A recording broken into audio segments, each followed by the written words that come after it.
Good morning, everybody. I'll try to keep it within time. We're starting a bit late. We're still in 30 minutes. Yes, excellent. I'm super happy to be here. This is my first time in Hungary, my first time in Budapest. I'm very much looking forward to spending this day with all of you. And what I'd like to do is just briefly touch upon some stories that have to do with museums and times of social and technological change. But before we do so, I'd like to make a literary remark. Thanks for the great introduction. And I'd like to take a step back with you to the end of the first book of the Cromwell trilogy written by Hilary Mantel. As for translating, if I now ask the question who's read it, the answer will be going up at random time, so I'll just skip that question for now. But at the end of the book, Thomas Cromwell, 16th century smart guy, basically, he wonders what the printing press is doing to institutions. He basically says, now that everybody can print books, there are so many books, you can't read all of them anymore.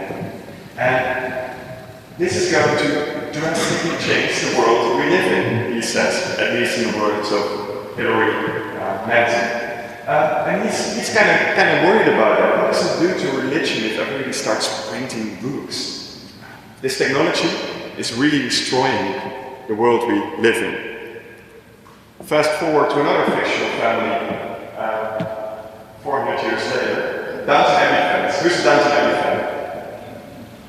One hand, two, three, some check. One in the back. Excellent. At the end of the first season, the telephone is introduced into this British aristocratic family.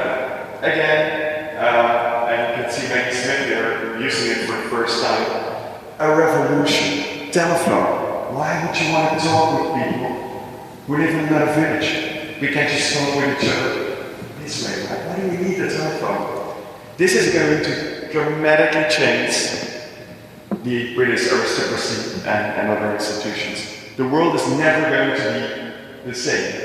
Again, a contemporary fictional account of the introduction of a new technology in an old institution. And I'm fascinated by these examples and I try and look for them everywhere because they tell two important things. The first thing they say is, well, new technology is always a bit scary, maybe at first. But the second thing, and much more importantly, what they tell is that we today are looking at examples of ways that new technologies have changed the society we live in, have changed the institutions we're working for. So, let's see if I have sound. Should be, yeah. My question and my work revolves around wondering how all these technologies and this sound and this telephone, how they impact museums and other cultural institutions and heritage institutions. So what is it? What changes do these technologies bring into our daily life?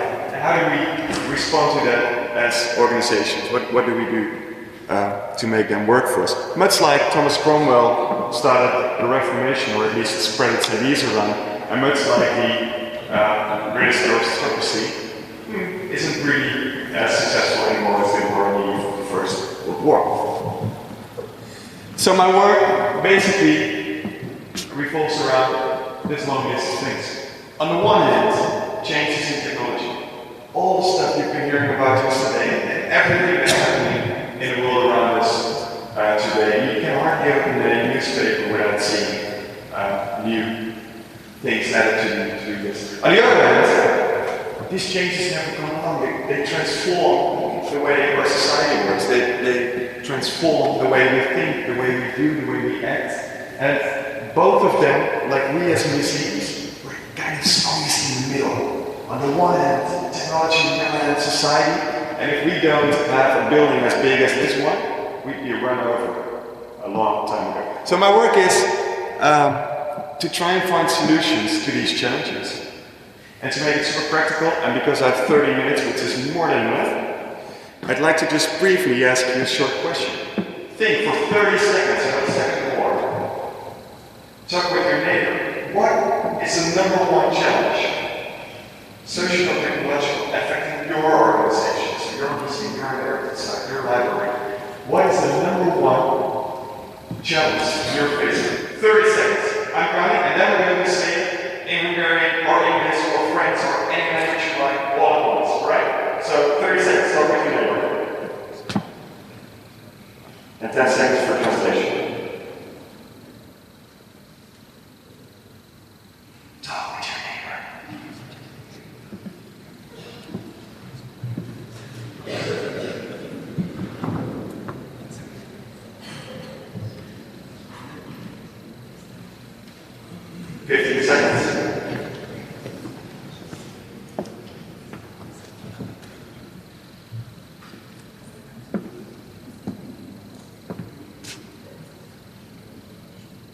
Okay, I'm going to count down from 3. And when I read 0, we will shout our number 1 challenge. Okay? So, 3, 2, 1, go! Control information. To control information, it's almost like we're the only one who's facing a challenge in this room. So we're all going to help you today to come over that challenge. The control of information is a very good one. Anyone else have that one? Because I heard some grumbling. Okay, sorry. Museums in the UK and the Netherlands are facing these huge problems. I'm happy to hear Hungary is going strong going forward. What I'd like to do with you is I'd like to share 4 stories of museums that face big issues, that face big challenges, and show how they responded to this using technology, using the new way society works, etc. And I'd like to tell you a story about a medical app that makes people better, a museum app that makes people better. I'd like to tell you about the transformation of my favorite museum in the world, and I'm not biased, I just happen to live next to that. I'd like to talk about how a small Italian museum made €100,000 and a lot of friends, and I'd like to tell you a short little story about the oldest factory in the world and how they're reinventing engineering. But first, I'd like to look with you at what is really happening. You know, I'm talking about technological and social change. What is really changing? Well, I guess this is always my favorite way to look at it. Information control as well. It's become radically different from the way it was 2 years ago. This is by now a known fact that 90% of all data in the world has been produced in the last 2 years. That means that everything, this entire museum, all the books that you have in your literary museum, and most of the Facebook updates and photos from when you were young, and everything is nothing compared to the amount of information and data we're producing and creating today. And this changes the way we work. For instance, it changes the kind of professions that will be having in the next 10 years. If you're looking for a career change, here's the top 10 new jobs for the next decade. I especially highlighted 2 social education specialists. It's like this, most museums, they are education specialists, botanically and social. And I like the other one, extinction revivalist. That's somebody who revives extinct animals. There's a project going on in Canada, the Royal Ontario Museum, where they're trying to de-extinct or revive a certain type of pigeon. I don't know why they picked a pigeon, and I'm kind of worried about this movie called Jurassic Park, but now with pigeons. But it's a job we as museum people might have. At the same time, we see, and this is a wake-up call, we see that if we ask the audience, they don't want to be educated, they don't care about the information. This is a list of what people appreciate in museums, and I've highlighted the educational experience. People like clean toilets better than a good educational program. So, investing in clean toilets seems to be the lesson here. So what do they like? Well, this is just some of the kind of shocking statistics that come out of this world transformed by technology. 8 seconds is the average attention span. I just yesterday read that for museums it's gone down to 9 seconds, so we're still slightly better than average, but we're worse than goldfish, who happen to have 12 seconds of attention span. And this one here, there's more cell phones in the world than toothbrushes. This is especially shocking if you realize that 90% of all people take their smartphone to the toilet. That's not a really bad thing. The bad thing, if the next thing they do is show you their baby photos. Look, hold my phone. It's full of nice baby photos. You don't want to know where it's been. They're the most dirty things in the world. So what do people do? They're spending almost 6 hours a day on digital media and other news things. What do they do? What do they watch on digital media?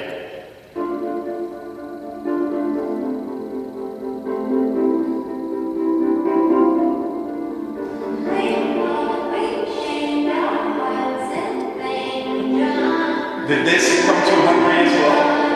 Have you seen this before? I see some people playing.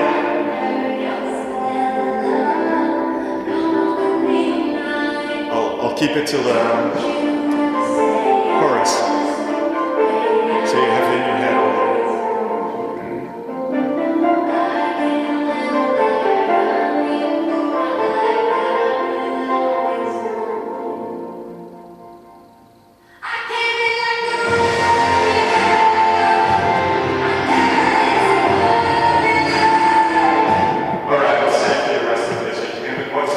This is viewed more than all museum content grouped together on YouTube ever, more or less.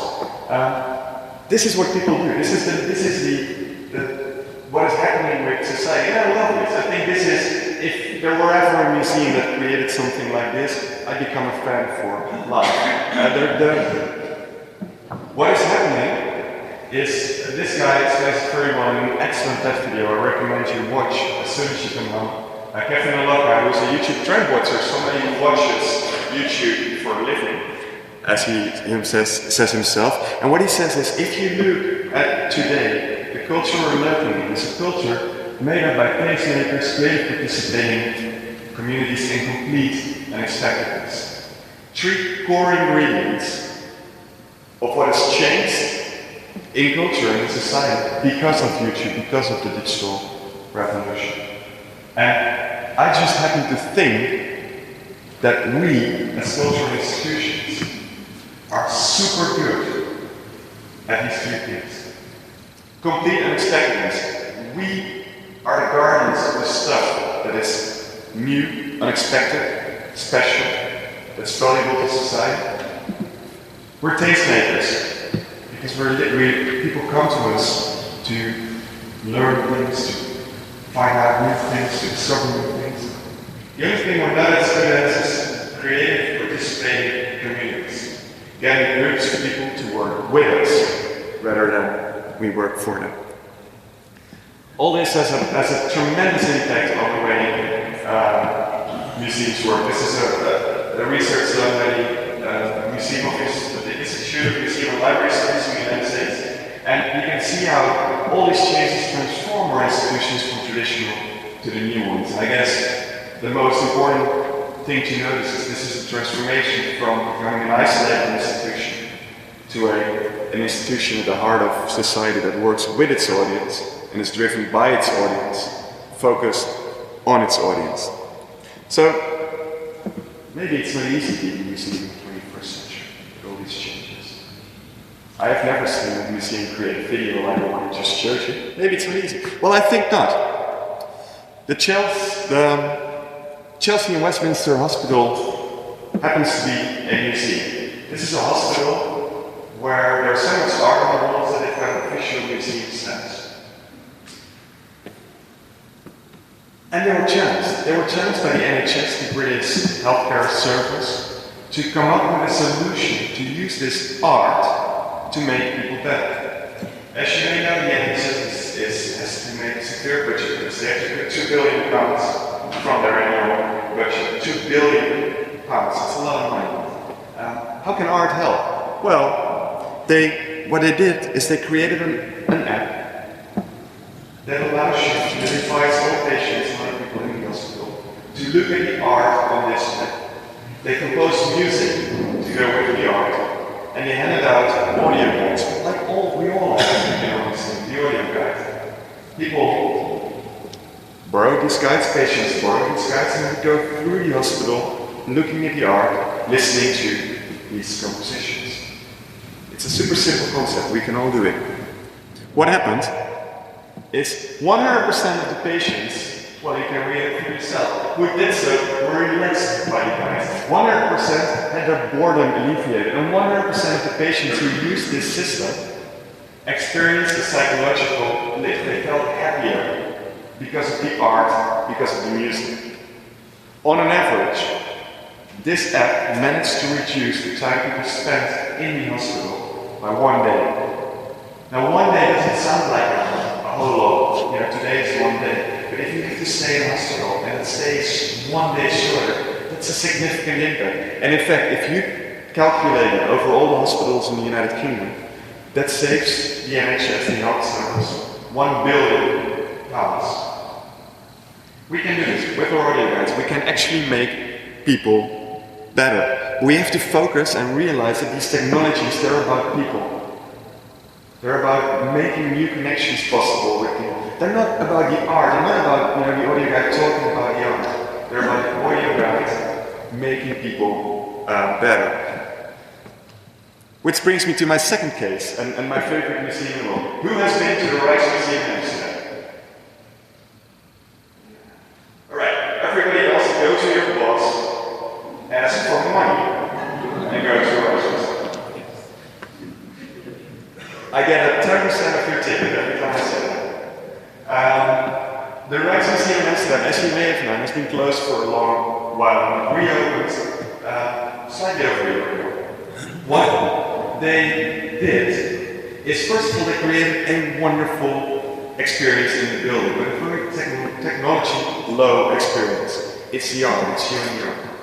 But they realized that a visit to the museum alone is not what they're for. They're there for sharing the best that the Dutch art history has to offer. So, and you probably have seen this, probably more people have seen this website than have gone to the museum. So, who has seen the new website of the Rijksmuseum? Yeah, alright, it's about the same as the people who've actually been, but it's different people. Different people have gone to this tremendous website and have gone to the museum. And they realized that if we put our art out there, at a super high quality, everywhere, people will work with it. But they didn't stop there. They allow people, and this is where the creative participating communities come, they allow people to remix them. But still, all this is not very new. We've been doing web expos for a very long time now.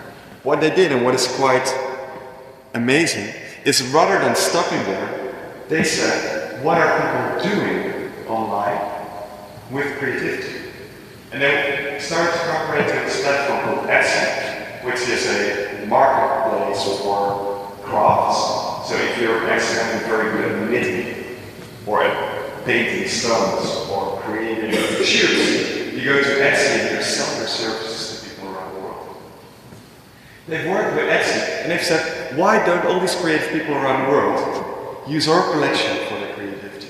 And create products based on our collection. So they made a silk, for instance, a silk flower based on a veneer painting, which you then could sell anywhere around the world, really spreading the collection.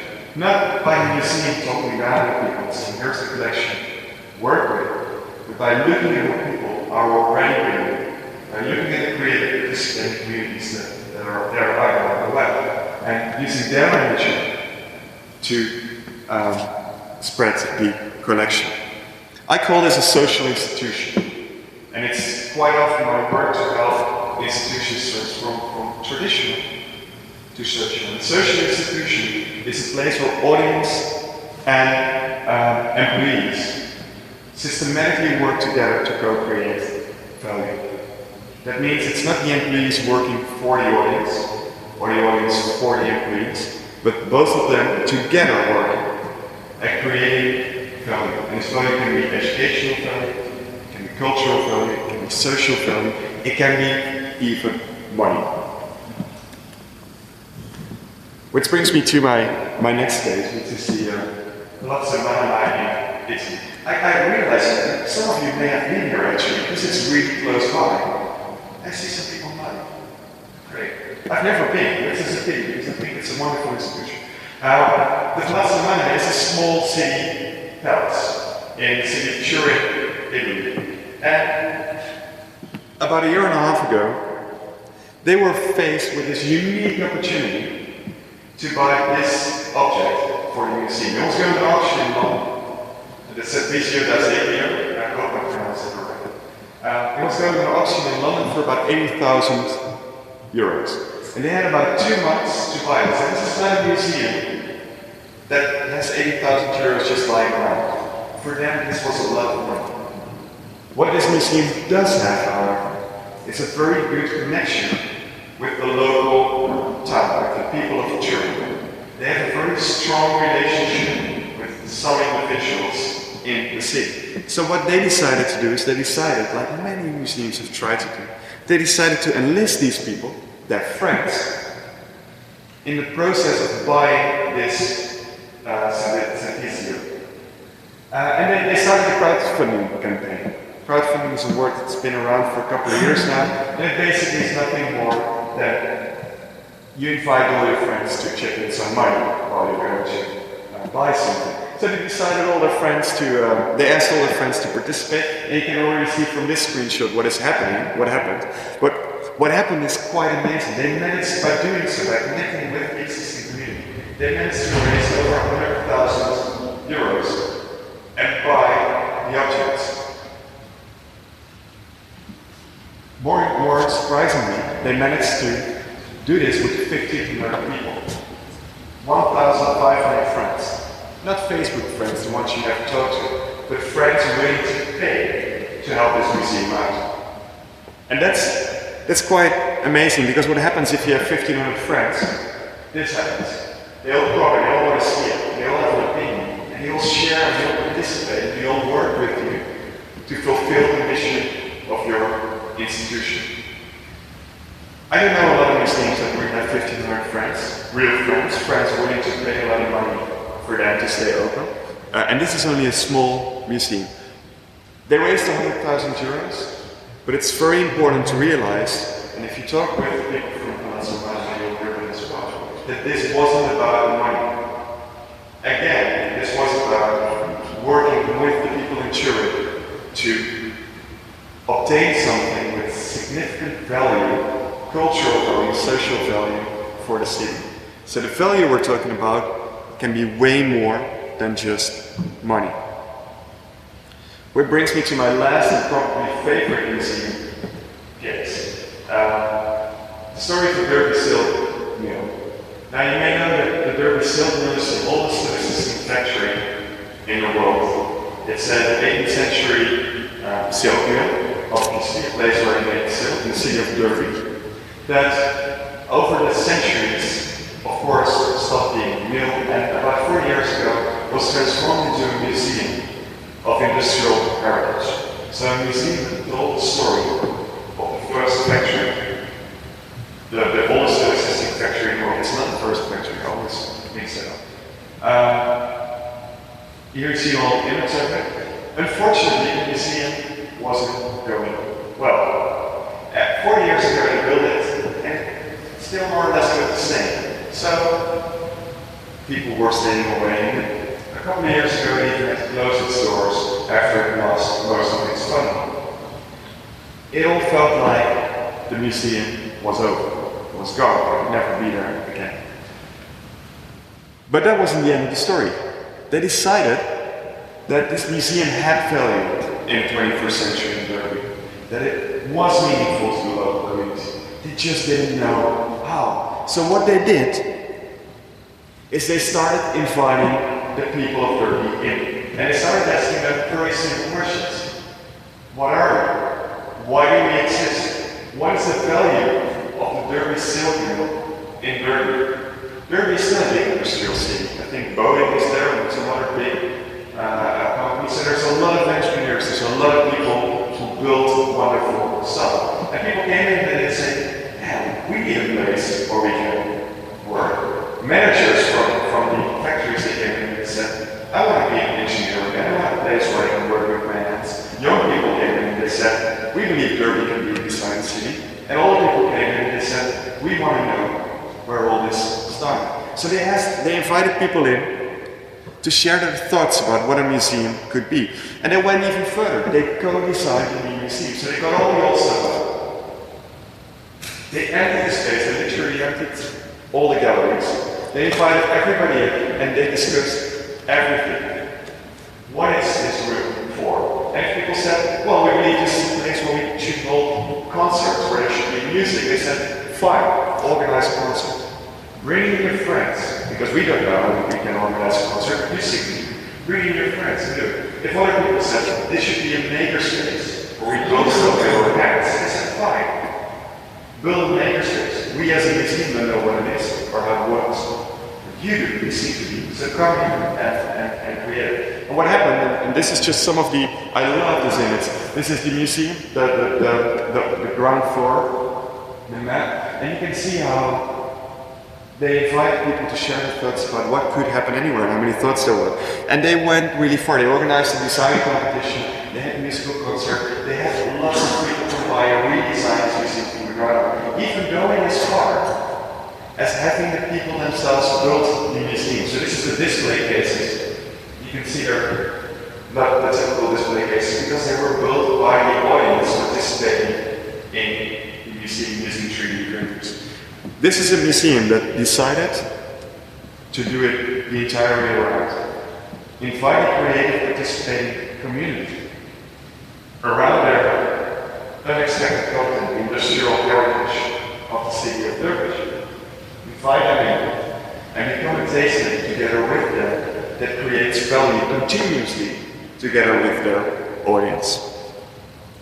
As I said, I've been doing this for a couple of years. I'm helping organizations think about projects like this and restructure themselves so that they can be more social organizations. And I've 2 or 3 years ago developed a framework together with my friend Jim Richardson from the UK that helps organizations do so. Just the other week I simplified it a lot. So this is it, it's a super simplified version.